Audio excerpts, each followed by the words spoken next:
तो कल हम लोगों ने बेटा मिरर की बात की थी और मिरर हमारा कौन सा था बेटा? आपका पहला कॉनकेव मिरर।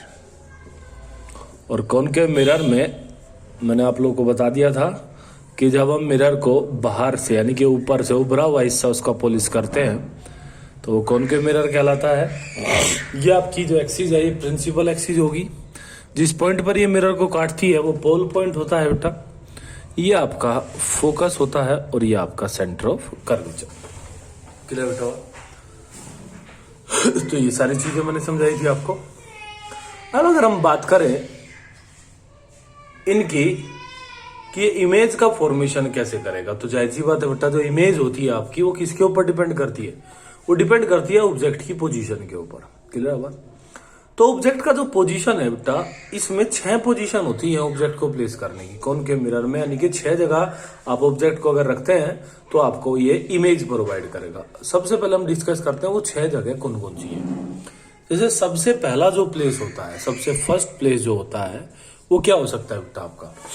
आप अपने ऑब्जेक्ट को प्लेस करा सकते हैं between pole and focus. Between pole and focus ये आपकी पहली पोजीशन हो सकती है। क्लियर? सेकंड, एट फोकस, यानी कि अगर आप एफ पे रख दें तो भी आपको एक इमेज मिलेगी। Third, between C and F. Fourth, at C. 5, beyond C.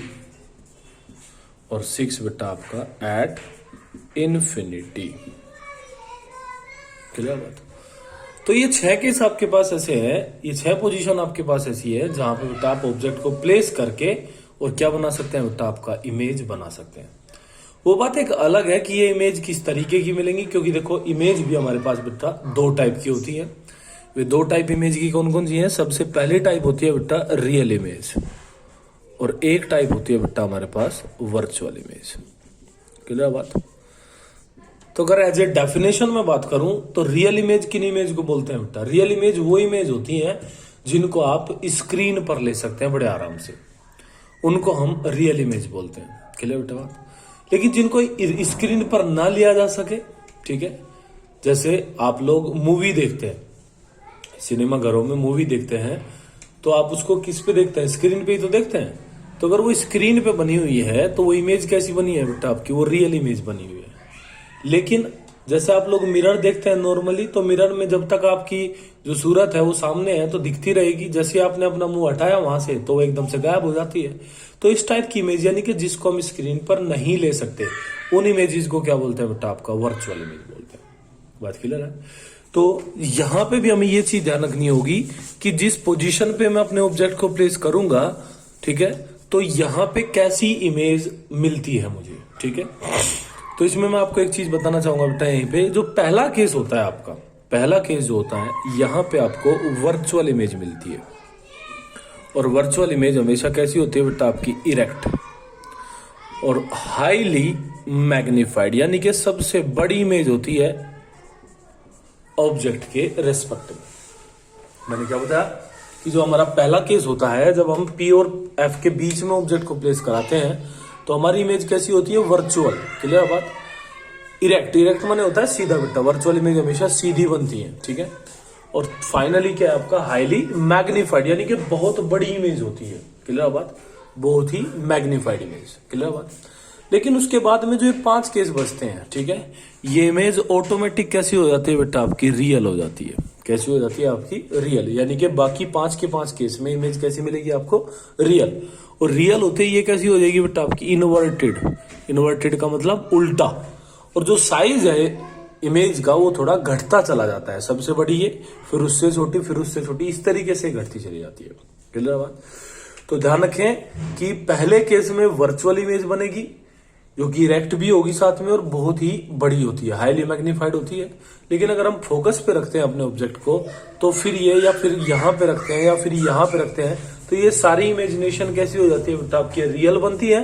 और अगर रियल बनेगी तो इमेज कैसी होती है आपकी? इन्वर्टेड होती है। कैसी होती है? इन्वर्टेड, यानी कि सीधी, सॉरी उल्टी। क्लियर?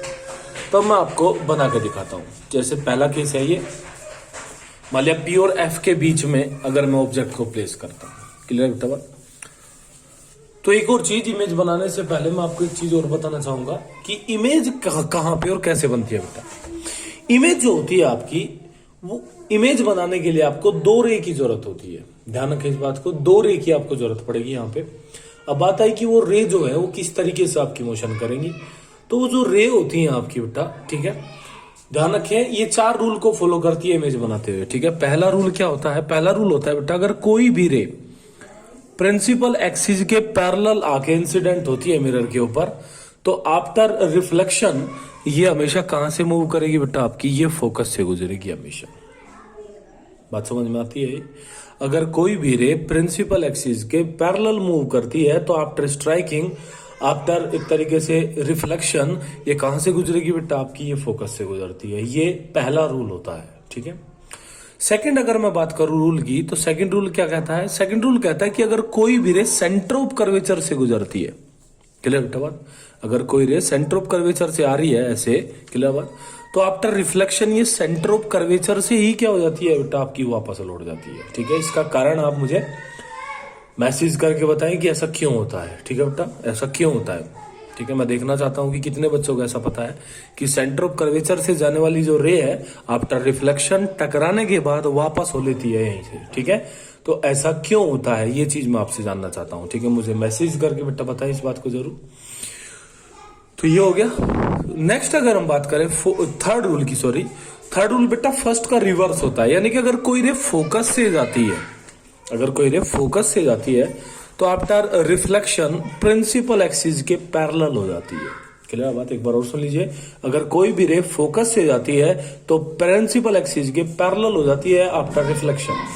और फोर्थ रूल जो कहता है वो क्या कहता है कि जिस अगर इंसिडेंट एंगल पे आपकी कोई भी रे इंसिडेंट होती है पोल पॉइंट पर, तो बिल्कुल सेम एंगल जिसको हम रिफ्लेक्टेड एंगल बोलते हैं, उसी के हिसाब से ये क्या हो जाती है बेटा? आपकी रिफ्लेक्ट हो जाती है। क्लियर बात? तो चलो फिगर की बात हम कल ही करेंगे बेटा, क्योंकि ज्यादा हो जाएगा। आज आप इन चारों को आप याद करेंगे, ठीक है। ये रूल आपको क्लियर होने चाहिए बिल्कुल। कल हम फिर बात करेंगे मिरर की इमेज कैसे बनाएंगे, ठीक है।